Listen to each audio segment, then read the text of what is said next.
Hi everyone, hope everyone's alright. I've took a bit of a break from filming and social media in general for a couple of weeks after my disappointment of my Scotland trip. But while I was in Scotland, I came across a couple of churches that were at least a few hundred years old, some of them probably even older than that were mostly fallen down but had quite big graveyards. So it got me thinking about what the oldest church in Greater Manchester was. And it turned out that it was less than a mile from my house where I live in Middleton, St Leonard's. So I've come to have a look today. I've got the drone. We'll have a little talk about St Leonard's and we'll have a little fly around and a little look around and see what we can see. St Leonard's is a Grade 1 listed building there that you can see behind me. It's thought to be the oldest continuously occupied building in the Greater Manchester area. Much of the present building was constructed at the start of the 15th century by Thomas Langley, who was the Bishop of Durham and Lord Chancellor of England.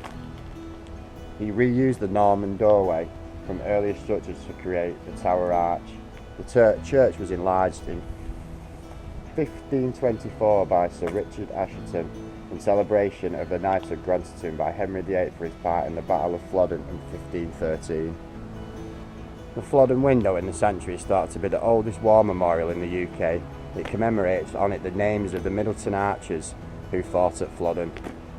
The church is also one of the finest collections of monumental brasses in the north of England, including the only brass in the UK depicting on the English Civil War an officer in full armour, General Ralph Assheton. George Pace designed a war memorial in 1958, added a choir vestry and installed new lighting. Maybe a bit of history. We'll go and have if the front gate's open, the gate there wasn't, but the back gate's open, so we'll go and have a little look inside and have a wander around. I don't think I actually get inside the church, but we'll certainly go and have a look around the outside at the grounds. Well, I think this is supposed to be the back gate, but the gate at the other side's locked. And it looks like this is the newer side of the building. Looks quite a bit different to the other side. But all these are ace.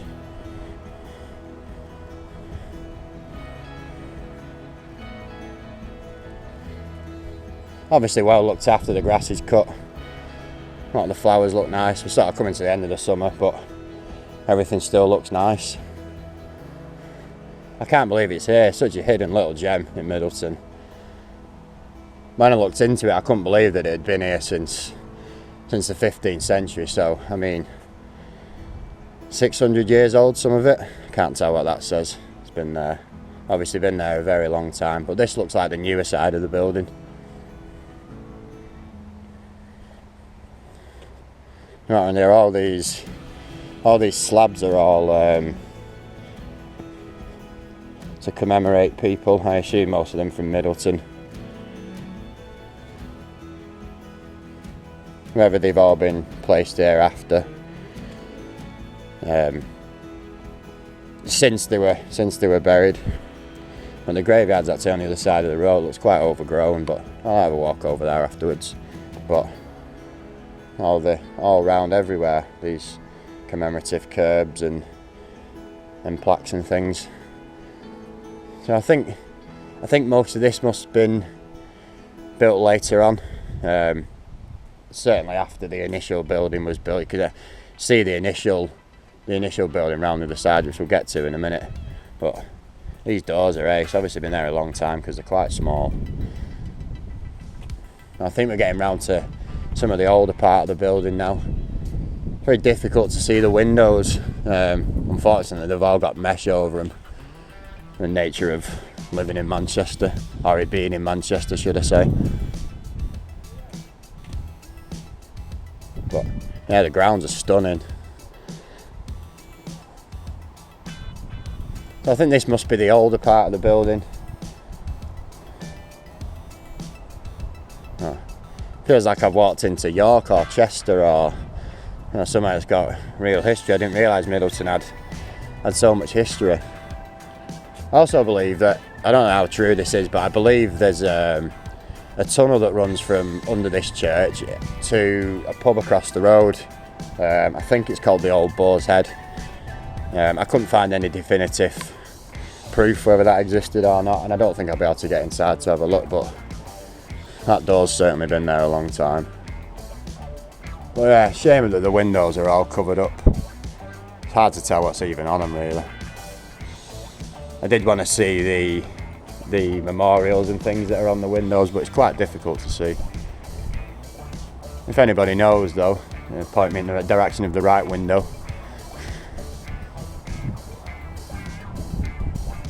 Oh yeah, the ground's obviously well looked after.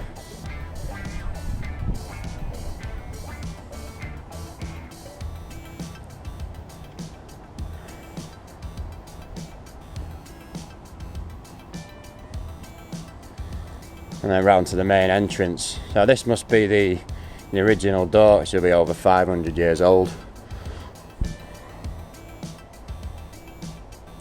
And on there the dates go back to 1633.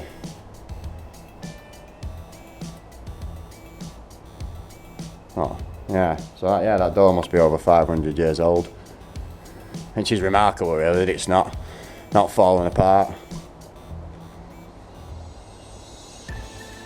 Fairly sure they don't use this entrance anymore. I saw a lady coming out the door round the side in a minute, which we'll see.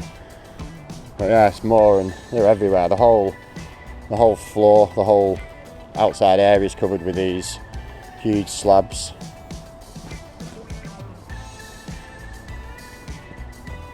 Uh, 1788, that one I was just stood on. So I assume these have been put here afterwards, when any renovation was done or it was made bigger. I believe it was quite small when it was built. And you can see the graveyard over there. I might go and have a little look round after. Yeah, the place is awesome. I can't believe it's less than a mile from my house. Never something I've been interested in churches in general, but I have quite like graveyards. I do quite like wandering around graveyards and just looking at the gravestones. But I'd say when I was in Scotland, I was intrigued to find out where the oldest church in Manchester was, and I say I can't believe it turned out to be less than a mile from my house. So I couldn't resist coming and having a look.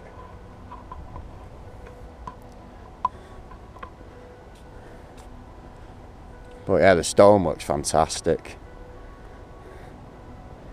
And the tower up there, it looks like the tower's a lot more modern than the rest of it. I did read something about the wooden top. I just can't remember what it was, and I obviously didn't write it down, so when I get home I might have a look into it and see what the story is behind its wooden top, because that's something you don't see very often. Every other church I've seen has had a stone top steeple or whatever, and the clock there. But yeah, it's amazing how they built these things 500 years ago. So I'll just walk back past the old door, and then we'll carry on walking around the other side.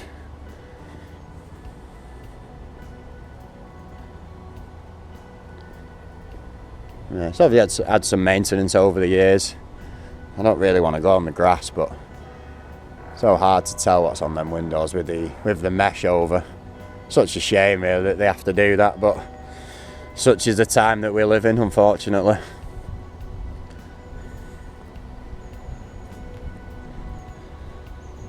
Don't know why the bell keeps going off. There must be a reason. I think there is people inside, so I'm not gonna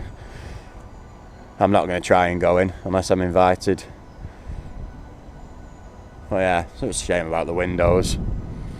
Well, they've got to try and preserve these things. It's a shame that people would smash them, probably. Looks like they've been broken at one time or another. There's no stained glass in there. It's just squares with a lead, or what probably is lead, beading in between. And I believe that will be the monument that was built in, I think it was 1958, commemorating both World Wars. We'll just have a little walk up here. This is where I saw people coming in and out. But something I did spot before when I just had a little walk around before I started filming, just to see where things were, was this little door here. Any more windows there. Such a shame that they're obscured by those. I know I keep saying it, but such a shame. This little door, I mean, I'm just short of 6 foot, so I mean, no way I'm ever getting in there.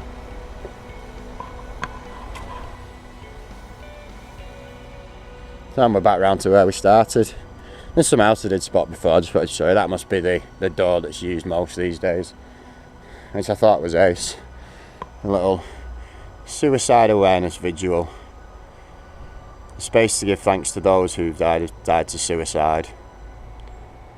Shame I missed it, really. I would have made the effort to go to that if I was here, but I was in Scotland, so, and if I knew, I wouldn't have known until today anyway. But if there's, I'm going to come and keep looking. If there's another, I'm certainly going to come after my own experiences of depression and suicide, and the ruin it can cause to people's lives. But yeah, it's absolutely stunning, this place. So I'm going to go back round to where I did the intro, and just take a few pictures of the drone and have a little fly around. But yeah, I'm so surprised that it's here and so old. So I'll get the drone out and we'll have a little more look at the tower and everything from above, and have a look at the size of the place from above. Alright guys, let's go and take a look from above. Take off. Viewpoint has been updated. Please check it on the map. Yeah, the grounds look fantastic. Like I was saying before, it's obviously well looked after. The grounds and the grass is always cut, the plants are nice. Everything looks clean and tidy, which is nice. I'll just come back a little bit and we see the whole place. Oh yeah, there it is. It's a shame about the roof, but I imagine the roof didn't survive the weather over the last few hundred years. But so I suppose putting I think it looks like a steel roof or plastic, but I suppose that makes a lot of sense really. So we'll just have a quick fly around the outside and then we'll have a look at that the wooden top that's on there.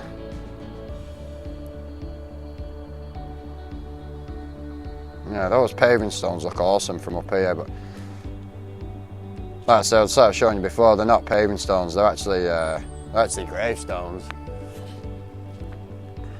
So I think the new bit of the building's more on the right hand side, and maybe some of this lowest on the left hand side, but I think the middle bit was built a couple of hundred years ago, and then the main big door where we saw, which is actually just in front of where I'm standing, is sort of 500 years old. It's amazing that it's still like that. It's obviously had some work done over the years to keep it looking as well as it does. So we'll just go around the back side and have a look, which see my little blue van at your top right hand corner there. And where I walked in through that gate initially.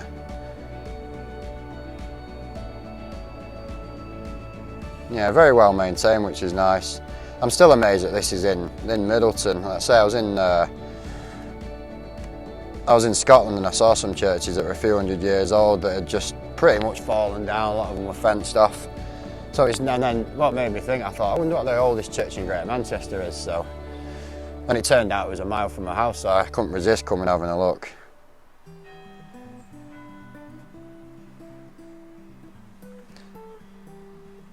And then as you can see, they're definitely new buildings right in the middle of your picture now.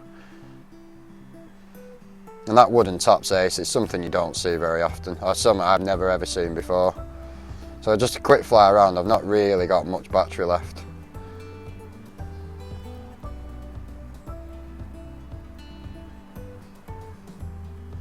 And you can see just in the distance there the graveyard we were looking at.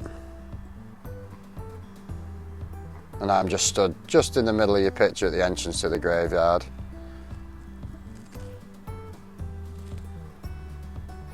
So I'll just come and have a quick look at that wooden tower and then wrap this, well, we'll have a look around the graveyard and then wrap this one up. Now that wooden top is quite unusual.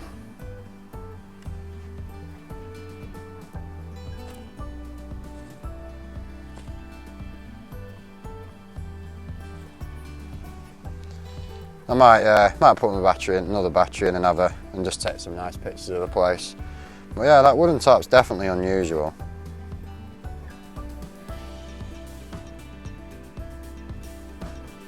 And this weather vane on top. So like I say, I don't know much about the wooden top, but I'll certainly try and find out when it was added, etc.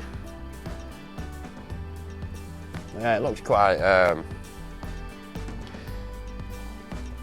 it looks certainly old, but I don't think it's as old as the original building. And you can see me just at the, just over the top of the tower. And the Union flag, and I think there's a St George, yeah, St George's flag on there as well. But yeah, certainly a little hidden gem in Middleton. Well, I'm going to bring the drone back in now, guys, and have a look at the graveyard behind me. Let's have a little look at the graveyard. It's a shame it's so overgrown, but the church is beautiful, but the graveyard looks a bit left to ruin a little bit, but let's go and have a look round anyway.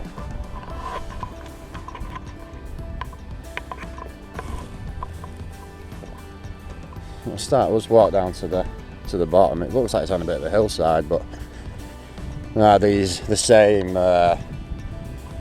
stones that are all around the church are also all over here. Some quite nice gravestones though. So I see another church there. Don't know what that one is though.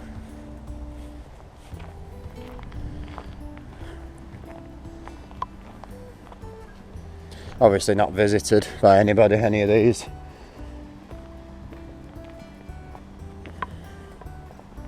Oh wow, it goes right down. Oh, is that a military one? I think that might be a military one. That's huge, man. Huge. Yeah, it looks like it's a military one. It's the only one that's not covered up. It must be, yeah, it is.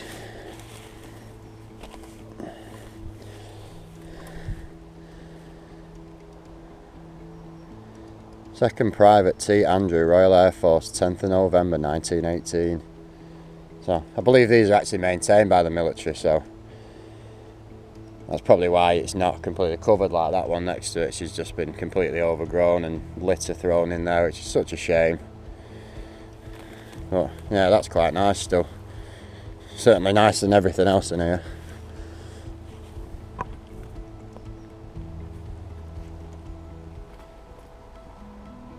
There are some in there still even. Anyone down there. Such a shame that it's got left to get like this, but I don't know who's responsible for looking after him, whether it's the council or whether it's the church itself. It just keeps going. 1862. So there'll be some old ones in here, I would have thought. Some very old ones in here. These nice big one there. 1877, 1839, and church in the background there.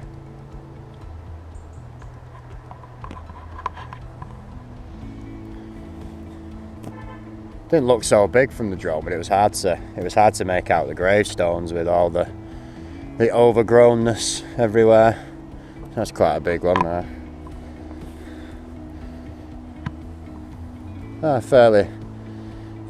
Fairly recent, 1946.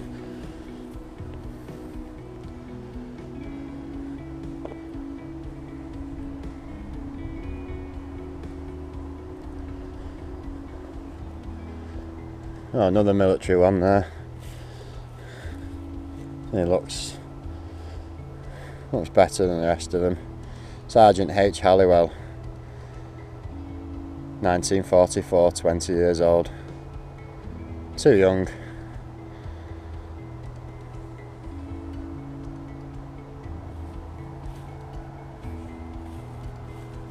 Even today, thinking about that just sends shivers down me. It's made me go cold. 20-year-old lads going fighting a war that wasn't even their making. Such a shame, such a loss of life, unnecessarily loss of life. It's hard to say if I felt that way if I was around at that time, but it's quite a nice one, nice marble one, 1886. Yeah, so I think this is actually on the way out of the graveyard, but down that path there, but there is still graves all the way down. You can see down there's quite a few. That one looks like it's been cleaned fairly recently.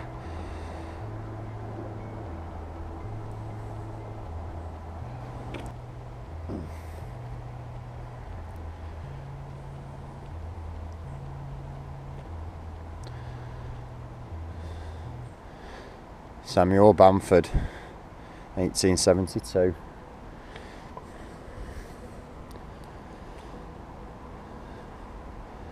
An early advocate of civil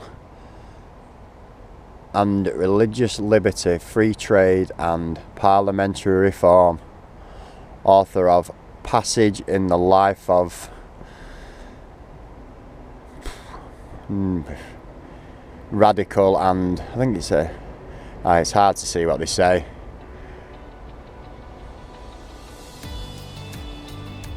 Oh yeah, he must have been an important person.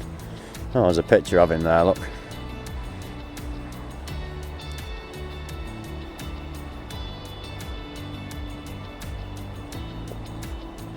Well, I think that's going to be it, guys. Nice to be back out doing a bit of filming. I'm going to try and get out a little bit more while I can. Thanks for watching, and I'll see you all soon. Cheers.